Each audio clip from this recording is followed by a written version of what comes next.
ஆஸ்திரேலியாவில் கத்தி குத்தம் துப்பாக்கிச்சூடம், இரத்தக்கலரியான சிட்னி நகரம். என்ன நடந்ததுன்னு விரிவாக பார்க்கலாம். வணிக வளாகத்துக்குள் நுழைந்த ஒருவர் அங்கிருந்த பலரை கத்தியால் குத்தி தாக்குதலில் ஈடுபடுத்ததாக தகவல்கள் வெளியாகியுள்ளன. இந்த தாக்குதலில் சுமார் 6 பேர் உயிரிழந்துள்ளனர். ஆஸ்திரேலியாவின் சிட்னி நகரில் உள்ள வணிக வளாகத்தில் தான் இந்த தாக்குதல் நடந்திருக்கிறது. திடீரென கடைக்குள் நுழைந்த ஒருவர் அங்கிருந்த குழந்தைகள் உட்பட பலரை கத்தியால் குத்தி கொலை செய்திருக்கிறான்.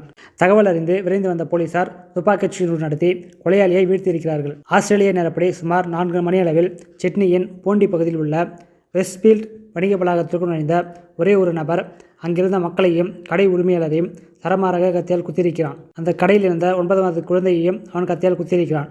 போலீசார் அந்த குழந்தையை மருத்துவமனைக்கு அழைத்து சென்றிருக்கிறார்கள். இந்த தாக்குதல் குறித்து செய்தி அறிந்து சம்பவ இடத்திற்கு ஹெலிகாப்டர் மூலம் போலீசார் வந்திருக்கிறார்கள்.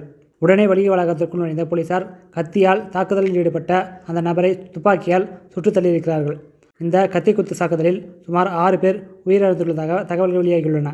இந்த சம்பவம் அப்பகுதியில் பயங்கர கலவரத்தை ஏற்படுத்தியுள்ளது. மேலும் சம்பவம் நடந்த அந்த இடத்திற்கு மக்கள் செல்ல வேண்டாம் எனவும் எச்சரிக்கப்பட்டிருக்கிறார்கள். மேலும் இந்த தாக்குதலுக்கு என்ன காரணம் என இன்னும் செய்தி வெளியாகவில்லை.